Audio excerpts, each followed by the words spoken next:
Hi. Okay, so let me tell you what happened. I was sitting here the whole time. Sitting here the whole time. I'm 3 minutes late, but it was because I was editing my podcast. If you guys don't know, I have a podcast with my good friend Chris Farah called Sweeties. So I was editing that, and I was like, oh shoot, look at the time. As well as I was also simultaneously cooking. So I was trying to get it all in before I sat down and got real cozy with y'all. If you're a hashtag replay gang, please check the description box so that you can see when we get the porty started. Hi, Ramsterdam. I'm binging beef and it's amazing. Oh, maybe I saw it pop up. Maybe I'll look at it too. Whew.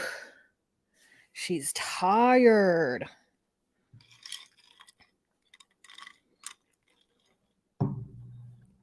She's tired. Well, she's not tired. She just got a lot of stuff done today. Yes, it's a porty. It's a porty. If you guys are Patreon members for DocuSweetie, we are going to do Life After Lockup today, as well as the 11th episode of Love is Blind. So that will be available on Patreon. Hi, Joy. Hi, Tracy. 15 folks in the room. You know we get started when there's about 40.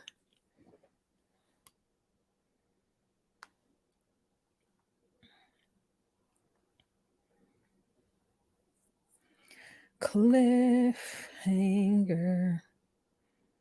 Let's get these notes. Let's get these notes. Hey, let's get these notes. Let's get these notes. Get these notes. Hey, let's get these notes. Let's get these notes. Get these notes. Get these notes.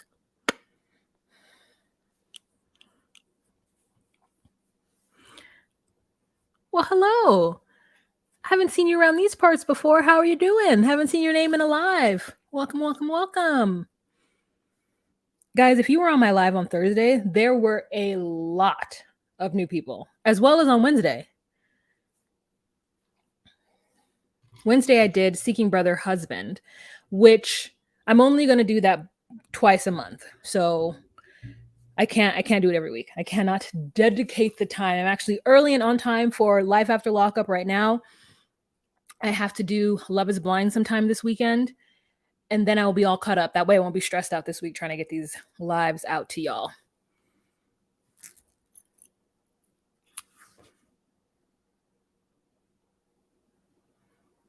I'm going to change my earrings. 'Twas a liddy. It was a good time. It was a good time. Wow, folks are slow to come to the room today. Folks are real slow to come to the room. It's interesting because Seeking Brother Husband has gotten more views than Love is Blind. We're not spreading that. We're not spreading that at all.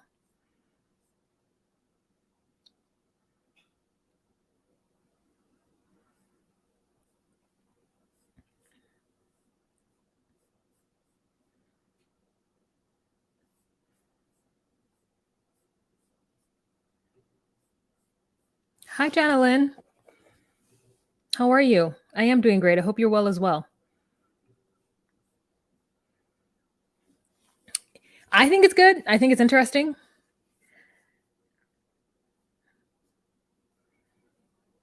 I know some people have other thoughts, so I'll let them have their thoughts. Let me go check my food. Well, I put it on low. It should be fine. It smells delicious. Still eating my Korean food if you guys follow me on Instagram.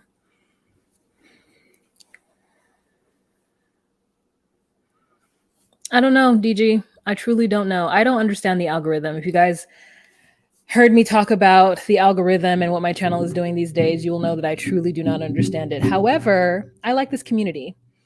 And I don't know. I feel like I don't want to give up my place as the foremost, one of the pioneers and one of the foremost recappers of 90 Day Fiance. You know, I'm a pioneer in the 90 day space. Okay, I'm a pioneer in the 90 day multiverse. And if I stopped doing my YouTube channel, I feel like there wouldn't be this like extensive record of my greatness. Yes, I've been in these streets, you know, handling business for like, you know, 18, 19, 20, 21, 22, 23. It's been a 5-year journey. Me, you, Annie and David, Colty and Larissa, the queen, you know, Jorge and Fisa, me and you. But I did finish watching episode or season 1 of 90 Day Fiance, and I will be going live on our Patreon for DocuSweeties to talk about season 1. So it really does pay to join the Patreon. It's $10 a month. Evil Mindy, hello. Connie, hi. Noelle, welcome. Haven't seen you ever. So hello, welcome. All right, we're about to get started in a few. It is a couple seconds away. Let's get everything up and going and ready to go.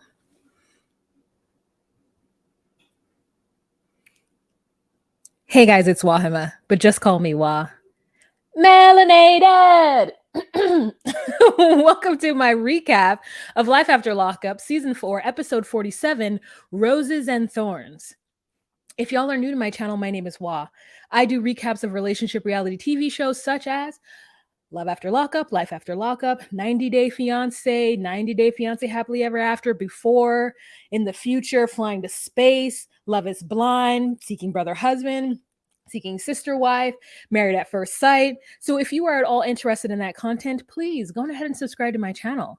You can share this video on any social media platform that you deem fit. If at all during this you get the hee hee ha-has and you're like, gee, I wish I could give that girl a tip. You can do so right here. All those wonderful options. Otherwise, just sit back, relax, get your bebidas, you know what I'm saying? Get a drink, chili wills. Let's jump right into these silly couples. First couple that we are going to start with, if I can find their picture, is Sean and Sura. Okay? Sean and Sura. Now, I don't have any pictures from this scene, but we had a really interesting view of Sarah's mother's yard. Sarah's mother's yard had things in it that I would expect from Sarah's mother's yard to have. One of those things that was in her yard is her younger, toothless husband. Don't remember his name, but you remember him. He had long hair, full face, a beard. So Sarah goes over to her mother's house because Sean has just blown up on her, or at least I don't know when it happened, but she's like, Sean is really upset and I messed up and I don't know what to do. She goes and sits with her mother, who is just like sitting outside, her and the boo smoking on a cig. And so Sarah smokes on her cigs too. And they put the little daughters over on the swings. And I mean, Mima and her roughest smoker's voice is like, that's my baby. Look at the little baby on the swings. And she then talks to Sarah about what happened. And she's like, is Sean mad at me? And Sarah's like, well, I think so, because he asked you straight up and you lied to him. And she's like, well, I didn't feel like it was my place to say anything. And I thought she was right. It truly wasn't her place to say anything. When Sarah tells her mother and her stepdaddy that Sean thinks that she's been cheating, the mother's like, well, he didn't have to take it that far. I mean, and Sarah absolutely admits that what she did was wrong. And this was a really like adult moment. We love to see it, right? She's like, what I did was wrong. I should not have lied. And then we cut to Sean, boo-hooing to his oldest son. Sean doesn't have any friends. His oldest son, looking the best Kelly has ever looked in her life, is talking to his dad and is like, yeah, it's really weird that she didn't tell you. I don't think anybody's feeding into the fact that Sarah's cheating. I think Sean kind of believes it, but he does. The bros are on the move outside of my door. It's like during the week, it's quiet, quiet, quiet. On Saturdays,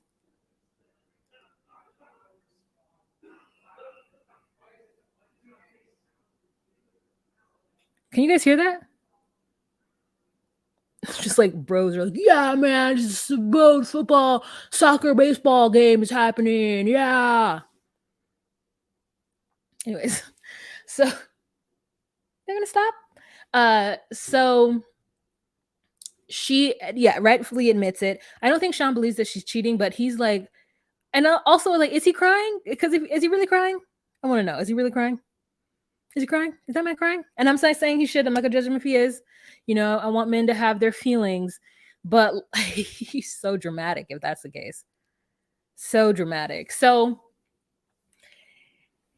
Sarah then comes home and they have a conversation and she talks in very low tones to him and she's like, I know, but I really want you to meet Anthony because I think, you know, he's like, what? I mean, the first time I could see it, but after that, I feel like you're just doing things behind my back and I don't want to have that relationship with you, Sarah, because I love you all my life. And I'm looking at him and I'm like, oh my gosh, Sean dyes his hair because like right here it's just like a little gray. You know, it's like the gray, either he dyes it or it's growing in. I mean, it's starting to happen. And she's like, I love you too, Sean. I've noticed that we have never seen Sarah not ever one time without any makeup. I wonder if she gets up every day and she puts on those eyelashes, those stiff ass eyelashes. She must get her eyelashes from the Dollar Tree or like a dollar store, not even the Dollar Tree. They're like drag queen stiff.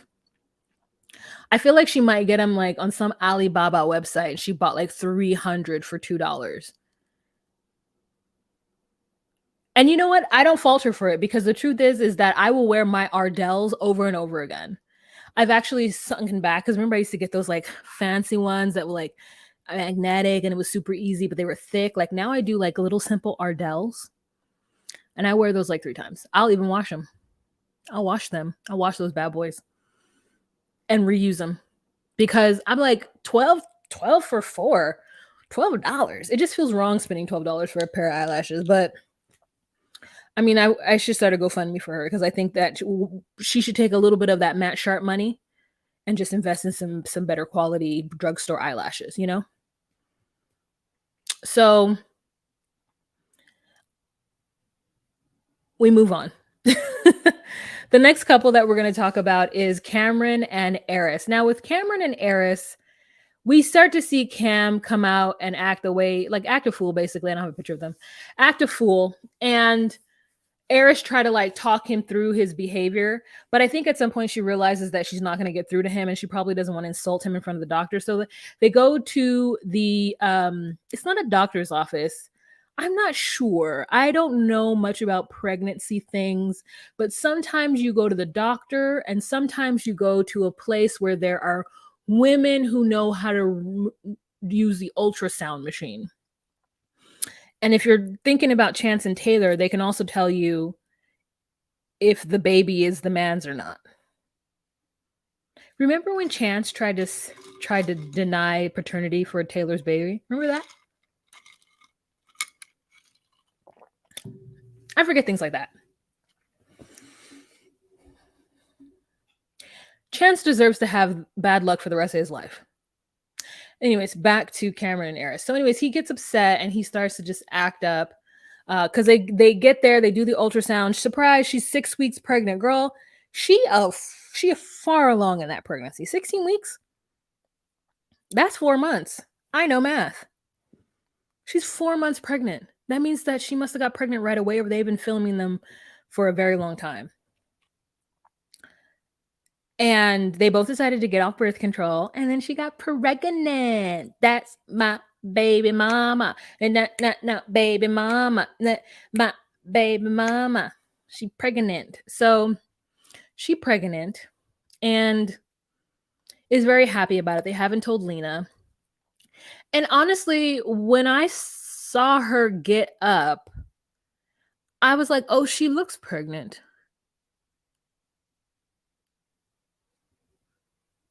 I mean, maybe just I did see Eris say that she balloons up and down with weight. And so I would just kind of wonder how long ago this was filmed, like when is she due to have the baby, you know, all that stuff. She really kept it hidden, which is fine.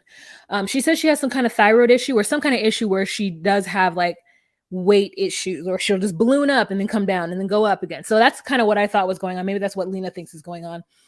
Anyway, so they get there. They find out it's a baby girl. He says he wants a baby boy because he's tired of being surrounded by all this feminine energy, which boo. And then Eris wants to have a good relationship, or not. Let me back up. I'm getting flustered because my food is smelling delicious and I would like to go take it off because I'm worried that it's gonna burn. I'll be back. Let me just settle that so that I can give you guys quality content. BRB.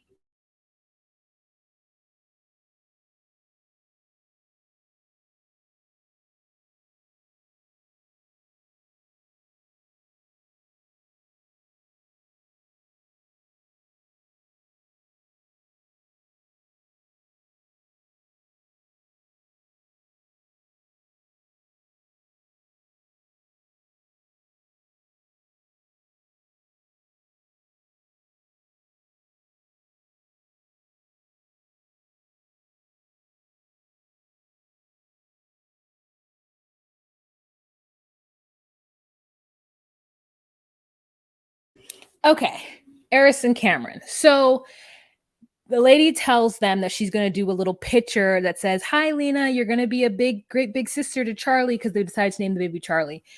It's interesting that Cameron forgot what they were going to name the baby if it were a boy. It's very interesting. So ultrasound is done. She's wiping the jelly off her belly. And she is getting up and she's like, "Listen, we didn't do it right when it came to my father. So we have to make amends." And he's like, "Amends? I ain't got to do anything. I don't have to make amends with anybody." And she's like, "Well, I mean, not amends, but we have to do it right this time." He's like, "Doing it right? What do you mean? We never did it wrong. Okay. I came out of prison. I married you. I got a job. I'm taking care of business. We bought a home." And every time he says we bought a home, how much money did he put? I'm hoping that man gave her $30,000 on that. Because otherwise, what is this? We bought a home, a townhouse, or whatever it is, right? So we bought a home and I did everything I was supposed to do. So I don't understand why I owe him any kind of apology. I don't want to have to owe anyone anything, blah, blah, blah. And I was just like, even if you didn't grow up with a father, and so you kind of don't get that, what the relationship between a father and a child may or may not be, I think that you would, at least now that you're about to be a father, might at least want to have some type of role model, or at least have an idea based on TV Fantasyland of what this role entails. And part of that is that when your daughter goes off and marries a stranger from prison, that both parties owe that parent something. And Cameron ends up later on in the day apologizing and saying the words we needed him to say, which is like, "I don't understand what that relationship is with a father. So I said things that I shouldn't have said, and I do apologize for that. And I will be with you when we try to reconcile the relationship with your dad."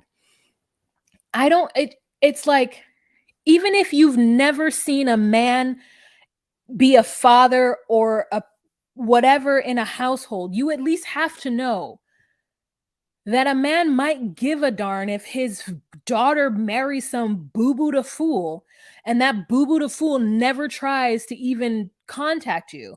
Even though they did say that Cameron did want to ask the father's blessing, which at least he understood that portion of it. So it's just really odd. And I think that Eris has a uphill battle with him, because it's going to constantly be things like this where his first gut reaction is to be a dick, and then he's going to end up apologizing to her. And listen, she's a brave lady for that, because it couldn't be me.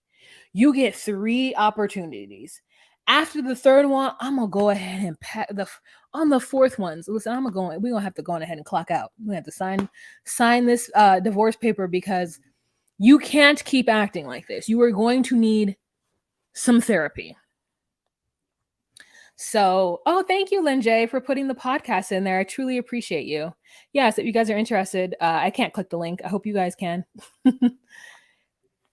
So anyways, really happy for her and her pregnancy. They tell Lena, they give her a little gift, and she takes it out and she sees that it's a ultrasound, and she's got the cutest little Bantu knots. And I said, "Listen, I'm here for it." And so he doesn't want to be a part of the conversation between Lena and Eris. And at first I was like, why is he being weird? Like, why is he acting like this is your situation? You're the one who got to explain to her why.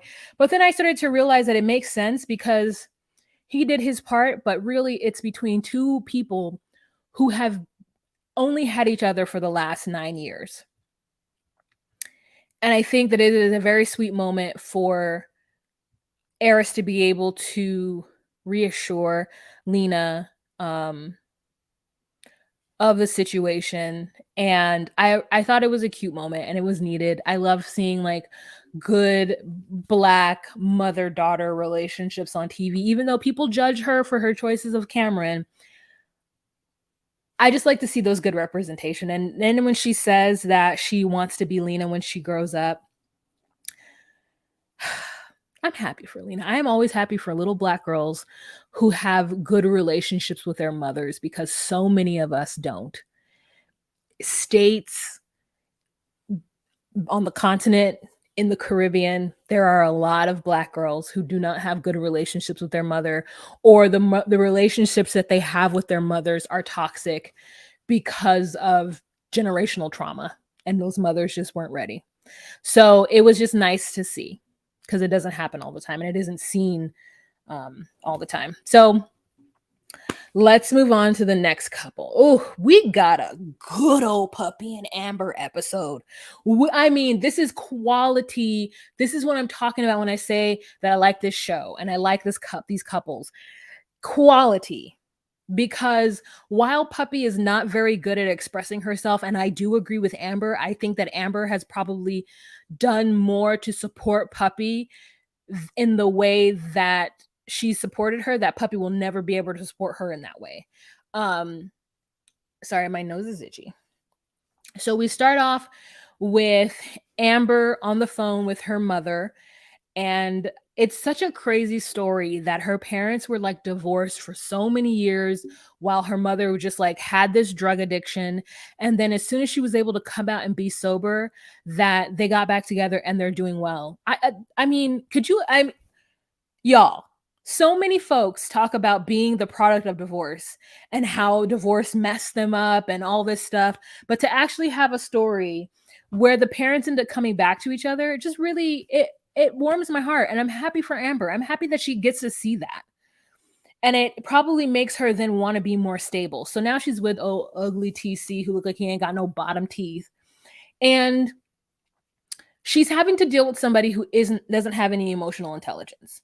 Somebody who just won't talk to her about this very hard thing that has happened to her.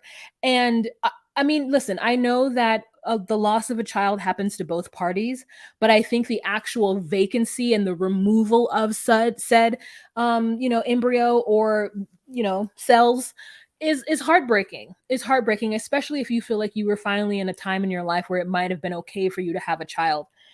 And I think that unfortunately, men really have to step up and support the women in their grief. This is the one thing that I'm going to be rather sexist about. Like, nope, you got to step up.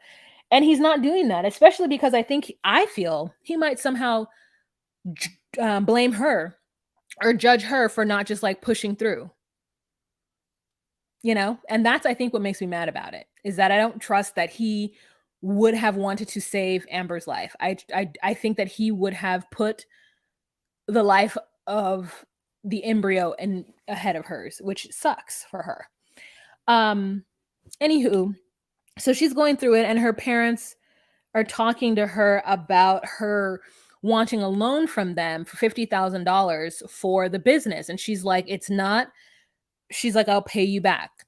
And they're like, we'll think about it. So she's like, okay. So she then has a Saturday morning trip with TC where she kind of, laughs at him for wanting to do a bunch of errands. And I know this absolutely. It's like, yeah, let's go to the store. And then you go to 3 stores and you're like, if you don't buy me something from each store, why was I here? That's how I feel. And so she then,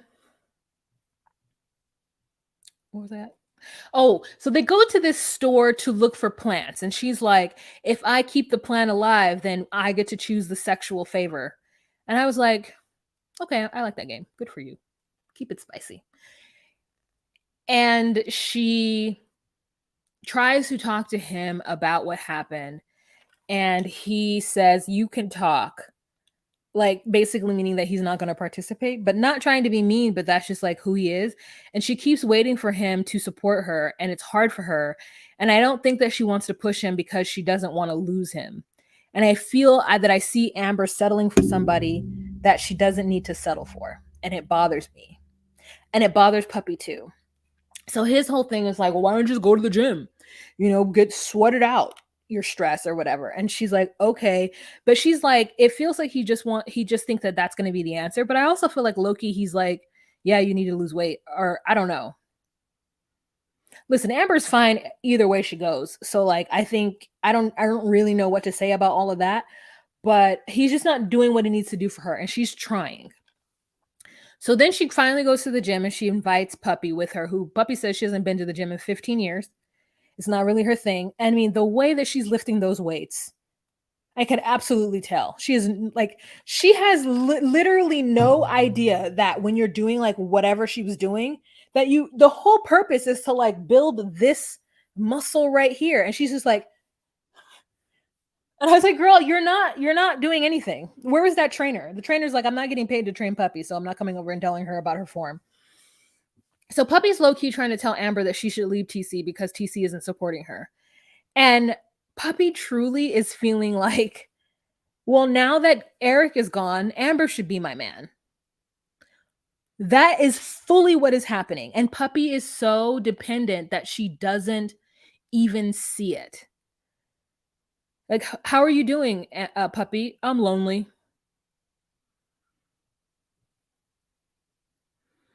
What do you mean you're lonely? How did Eric fill that void? You were lonely with Eric, girl. What are you talking about? And then she's like, okay, well, I hope you don't go back to Eric. Well, I'm never going back to Eric. That's dead, which I don't believe. So she's trying to basically tell Amber that Amber needs to leave TC because TC doesn't support her and she shouldn't have to put up with that. And if TC doesn't do things and like blah, blah, blah, blah, blah, blah. And she's like, no, I'm not just going to walk away because we're going through something. I want to figure out and see if it's going to work and fix it. Like, that's what you do in relationships. You don't just walk away because something happens. And Puppy starts to cry and she's like, you don't support me because I couldn't even come sleep on your couch. And Amber's like, because I share a house with somebody who doesn't like the nonsense that you and Eric are up to. And so Puppy really feels like Amber's just like letting her down. And so I understand why Amber got frustrated and like wanted to like punch the car. And then we find out something that we weren't prepared to find out. Because it's interesting how when people are on hard drugs, when they say that they're sober, they just mean from whatever meth or crack or whatever it is that they're doing, right? Amber tells us that she's been sober for, I don't know, however long she's been sober, right? She says it. But then Puppy lets slip. She's like, you're the one that's drinking all the time. She's the one that's drinking all the time. And I'm supposed to, and I'm the bad one. And then we cut to Amber on the phone with her mother outside after she's stormed away from Puppy. And her mother's like, listen, we're not going to give you the $50,000 because we don't think that you should be in a bar. We don't think you should be at a place that serves liquor because right now you're drinking too much. And so Amber has to, she has to hear from her parents that she's drinking too much. So then we know she's not sober in our definition of what sober is. And it's unfortunate because I don't think that TC would stop drinking in order to help her stop drinking. I really do think she should leave TC, but not for the reasons why Puppy says so. Hi, Deidre. Lynn J, hello. Hello, Mindy.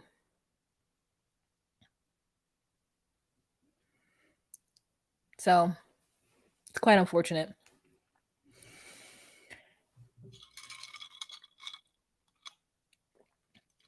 Her heavy drinking explains the weight blow up.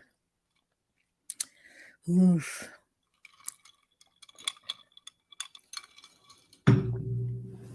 All right, let's move on to Blaine and Lindsay. So,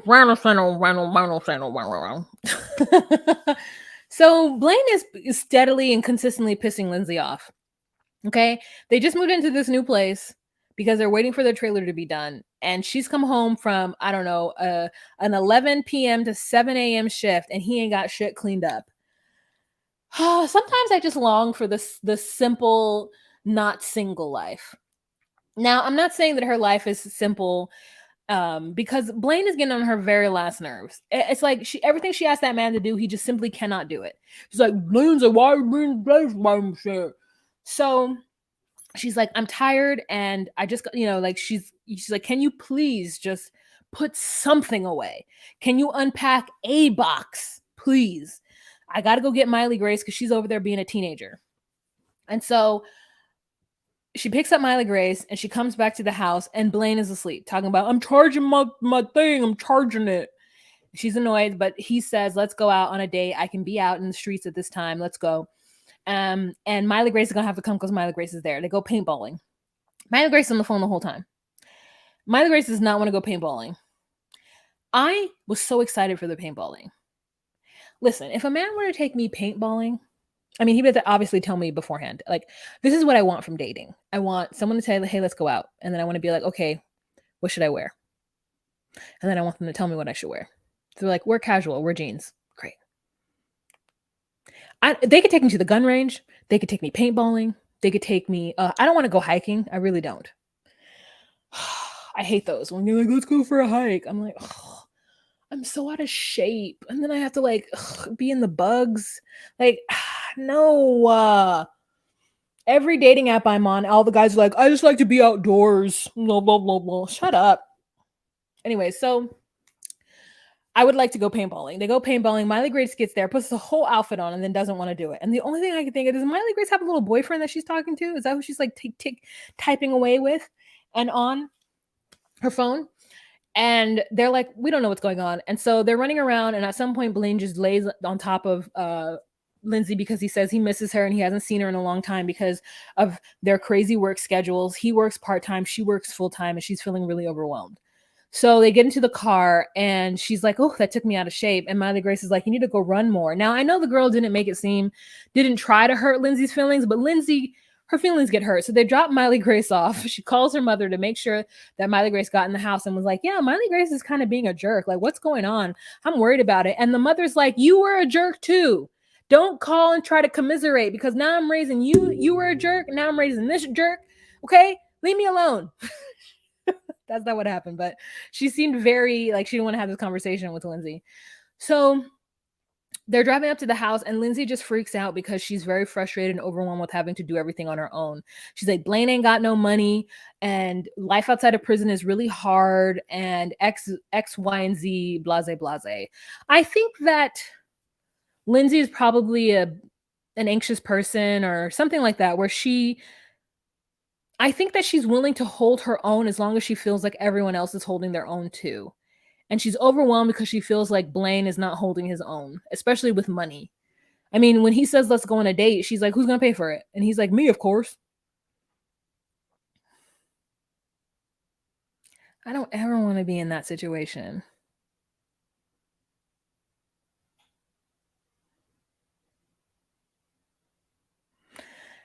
Co says, LOL, don't do gun range. That was my first date with this man that's now my husband. Oh, you don't like your husband? Anyways. I don't know what's going on, but Miley Grace is a 13-year-old, and I want them to talk to her about the birds and the bees because I'm like, is she pregnant? Is she pregnant? Like, that's the first thing I'm thinking. What little boy is driving her crazy? Blaine does construction, but it's on hiatus right now because it's winter. And I thought to myself, is that true? Maybe in certain places, but I'm like, I guess if you live in California, there's never a shortage of jobs. And like, if you live in New York City, I knew a guy who was a bricklayer. He was hot. And he had like a nice body because he like worked with his muscles all day.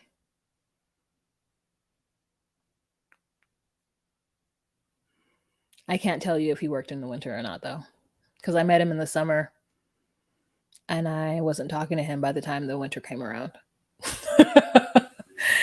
Anywho, let's move in. So trifling ass Chance and dummy Taylor. Girl, what is there to say? What truly is there to say about him? Chance is an absolute asshole. Like, this man has lost his job, has not told Taylor, baby sweet face Taylor, about it yet. And he has the audacity to get annoyed with her because she wants to know who the fuck Tatiana is, or Tanya is, us calling him. He's like, oh, give me the baby. The baby never cries with me. And it's like, that baby absolutely cries. That baby knows that you are not a stable individual, that they resting on your belly only means possible loss of life. You know, babies can tell when whoever's holding them ain't right. And she's overwhelmed. She's like, Chance, come in here. I want to talk to you. He's like, God damn it, woman, I'm trying to eat my breakfast. Give me a minute. And she's like, I've given you several minutes. I'm like, Taylor needs to know that she deserves better. And so she was like, I tracked you. Why did you go to Daryl's place yesterday? And he's like, I needed to blow off some steam. And that's the kind of shit that I think people don't understand. When your partner has to stay at home with the children and you get the benefit of going someplace and drinking and having a good time with your friends, you don't get to come home and then be like, oh, I deserve to do this. Because if she were to up and go do that, you'd be all up in her business trying to figure out what she was doing. And everybody will be calling her a bad mother, but you're not a bad father for up and leaving and going drinking whenever you feel like you need to blow off some steam. Drink at home. Drink at home. It is Saturday night right now. And guess what? I am drinking at home. Have your beverage at home and have your beverage with your wife. She can't drink, maybe because she's breastfeeding. Who knows? But you don't get to go out and relieve yourself when you barely hold this baby at all. Clean that house. Just so annoyed. I'm so annoyed at him. I am so annoyed at him for what he's doing to her. And you know what it is for me? When you see someone crying and you don't have a reaction that lets you go, oh, okay, let me just chill. When it toughens you up, it bothers me. Now, when strangers cry in front of me, I hate it. Listen, I'm not related to you. I'm not your friend. Don't cry in front of me I don't care. But if a loved one starts crying in front of me and I still hold on tight to what I'm feeling, and no, I don't like it. So she has a conversation with him. He's smoking like a chimney and he's like, I can't talk to you because whenever I talk to you, give me shit. And I wanted her to say, because Chance, everything you tell me affects me. The reason why you can call and tell Tanya how you lost your job, which she doesn't even know yet. The reason why you can talk to Tanya about how you wasted $70 at a slot machine and how you wasted money on things for side gigs that you're not even using it. Like, why isn't he like power washing driveways right now? Why isn't he power washing people's homes? Isn't that what he bought that for? Where's the truck? Like, there's just so many things that I'm like, sir, you wanted to have all these side gigs. Do the side gigs right now. And he's like, that's why I talked to Tanya, because I want to be able to confide in you, but I can't. Because every time I tell you anything, you get upset. And I go, because what your choices are directly affecting her. That's why she gets upset. Because you're fucking up. And she has to deal with the repercussions. You're not just talking to Tanya about your day. It's not like you go and tell her about your day and she starts yelling at you. You tell her that you have a gambling problem and you get off of work the surefire way of getting paid to go try to make extra money on the not surefire way of losing all your pay. So that's what's going on, sir. It's just really terrible.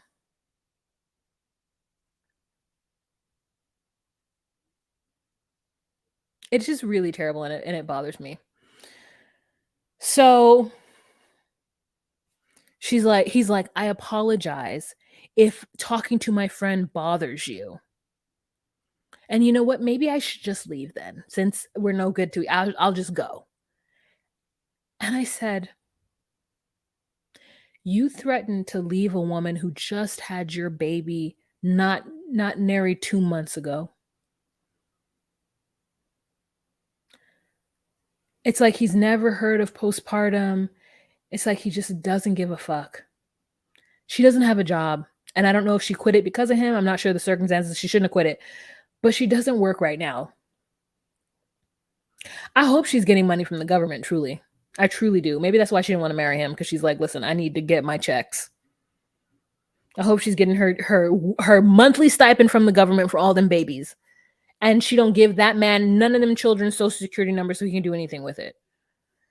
I just feel so bad to watch someone even though she's dumb for being with him, it's just very hard to watch anyone have the father of their child who they've been living with for the last year or year and a half or something tell them, like, maybe I should just leave them because my friends listen to me and you don't. I can't tell you what's going on because all you do is get mad at me. Tanya doesn't get fucking mad because you're not ruining Tanya's life. Tanya can hear you and like empathize with you and sympathize with you all the live long day because your poor choices don't affect her. Let's move on. Girl, Monique and Derek, what was this even about? So Derek gets to Chicago. He holler at her because she's late to pick him up. She gets him. Like, hi, baby. They get in the car, get to the house. He pours her the biggest glass of wine. I mean, and she's like, thanks, Derek. I'm like, no, you need to say, Derek, are you wild? We're on TV. Just pour this. What's wrong with you? Why didn't you just put it in a tumbler? She should have just put it in a Stanley cup. If that's what they were going to do, put it in a tumbler. Just put it in one of these. If they were going to fill it all the way up like that.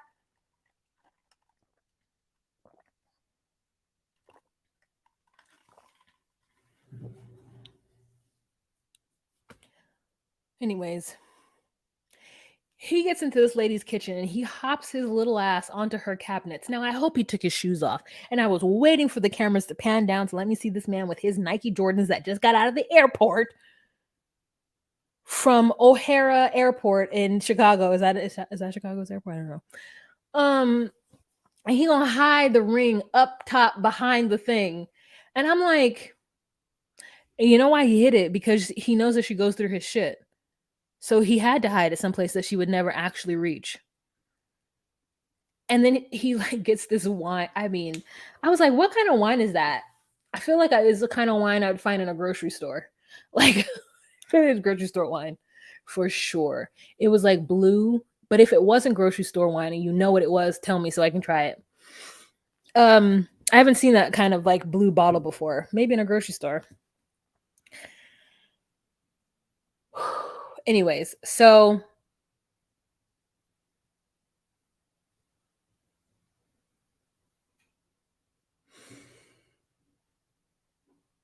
they get into an argument about who he's been talking to, and he has to sleep downstairs.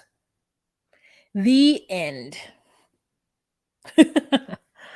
All right, you guys. Oh, I've been talking for 43 minutes.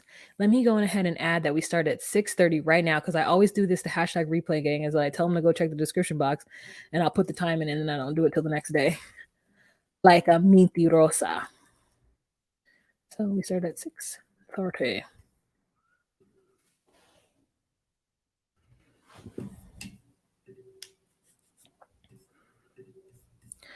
Okay.